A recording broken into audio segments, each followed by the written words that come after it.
Good morning, good morning. It's December 25th, and of course, we're all in celebration mode for the set apart day.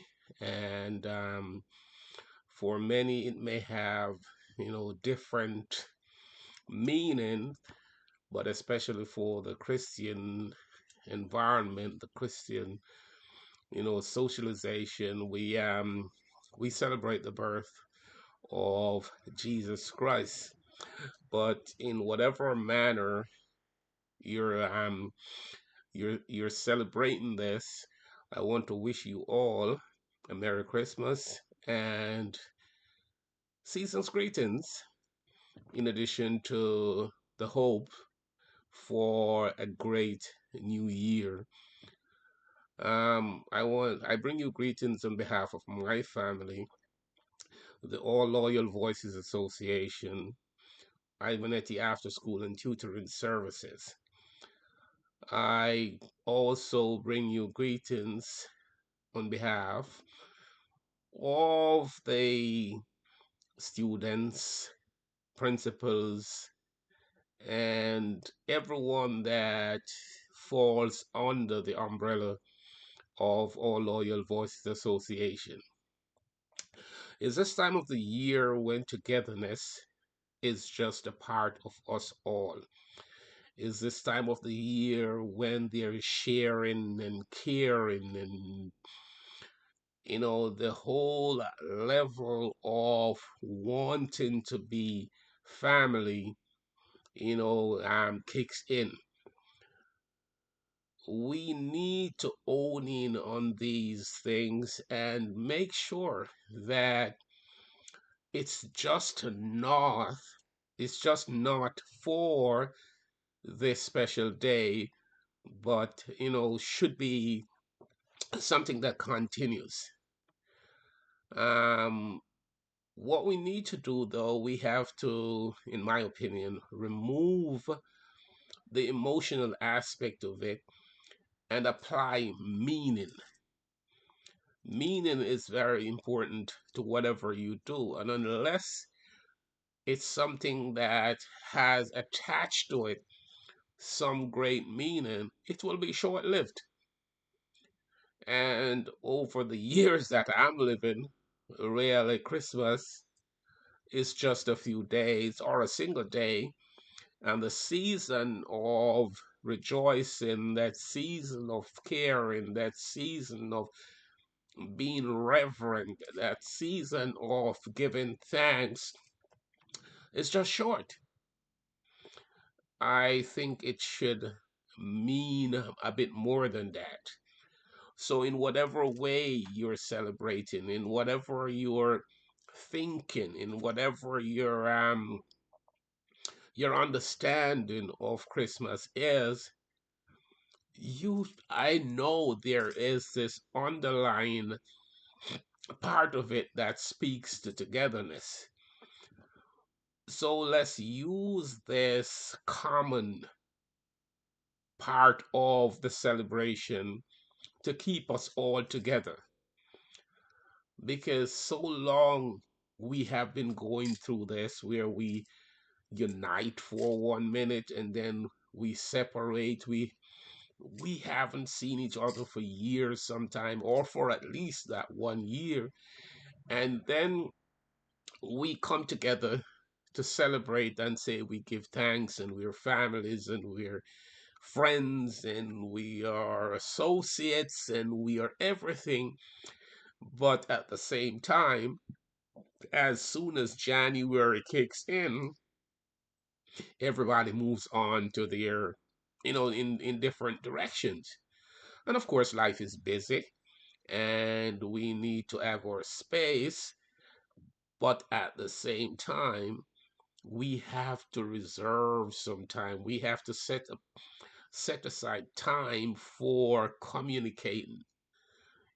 The technological world, or the world of technology, is so, I would say the communication is so ubiquitous that we have no complaints as to for to communicate. There is no complaint. We have WhatsApp, we have telephones, we have, Zoom, we have all kinds of different methods of communication, but yet we're so separated. What is this all about? Life is a bit more than just having one set apart day to celebrate our love and togetherness. That's forced togetherness.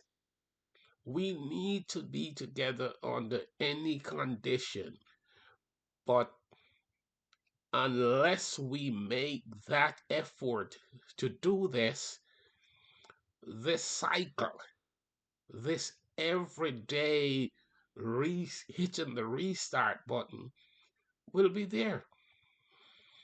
So let's give this some thought. I may sound like a scratch record now, but let's give this some thought as to how we can align ourselves, how we can use these periods as the igniters to, give us the strength, reignite instead of restarting us on a yearly basis. We have to do this. We are humans, so our level of intelligence should be a bit higher than, the lesser class of living things on earth. But yet we may be the ones that are more apart. Why not? We have the power of reasoning. Well, that I know of. And with power of reason, we should be able to have better lines of communication. But the first thing we have to do is to move away from our emotional attachments to different things. And we have to move away from competitions. We have to move away from all the things that, you know, allow us to keep the separation, to keep this gap. Because if you keep thinking that you are going to be affected by someone else's behavior, then of course that creates separation. Of course there may be reasons for thinking that way, but I'm a person who is of a scientific mind, and I ask for proofs, I look for proofs before coming to any conclusion.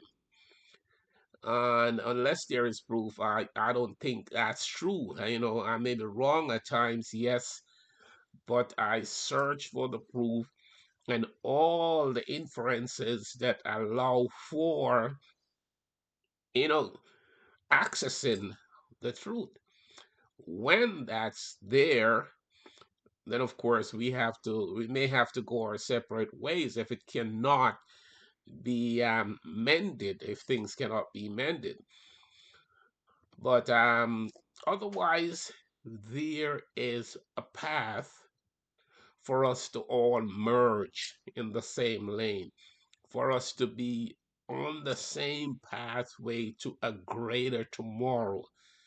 The greater tomorrow is the better we will our lives will be. Our lives cannot be in at its utmost unless we have that social commitment to each other. We are not totally independent.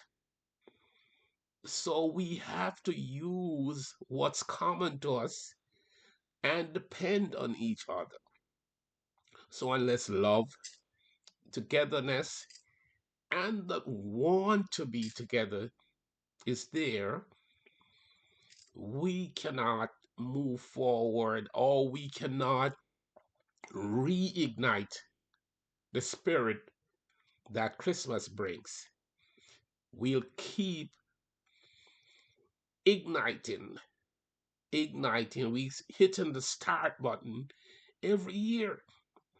Do we want that? or do we want to move ahead and as we go along, we keep enhancing instead of restarting? Think about it.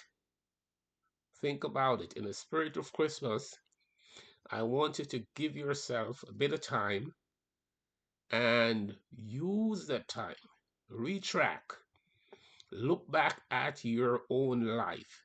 Don't look out there at somebody else. Start from within. You know your actions. You are the better judge for yourself. So if you look back at your actions, look back at your reactions to others, and use balance to come to some conclusion. Don't, if you're gonna look at things from with some preconceived ideas, then you're gonna fail. You're gonna move right back into that circle where there is no end to it. You'll just be going around in circle 360 degrees and there is no stop. So look at you. I keep saying that you are the one that determines your true potential, your true future, your the path that we are at this juncture sometimes, and we do not where to go know where to go. And instead of looking at things from a philosophical standpoint, we apply other things to it, and then we're back in the same circle. So, my friends, my families, brothers, sisters, everybody, start looking at you. And I'm specifically emphasizing you, me. Look within.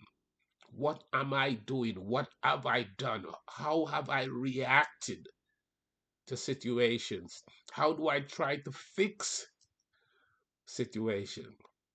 Use this period, a part of this period, this season, to align yourself for the new year, to put yourself on a track that speaks to honesty, friendship, confidence, because everything, if you're honest, if social, if you have that level of wanting to be true, then that's the greatest builder of confidence. So let me not outdo my time. I want to say again, a Merry Christmas to you all, and may the new year be accompanied by everything that life has to offer in accordance to your expectation, not my expectation, in according to your expectation. So set your goals and work towards your goals. Set goals that are realizable because sometimes we make resolutions and these resolutions cannot be experienced. So go there, set goals, know the path, know what is required of you to attain those goals. You cannot just blindly set goals. So be good. Enjoy the rest of the year. Give thanks, and in whatever way you see fit, again, give thanks for the period and make good use. Make it be of some advantage to you and most importantly to mankind. I say one love and Jah guide.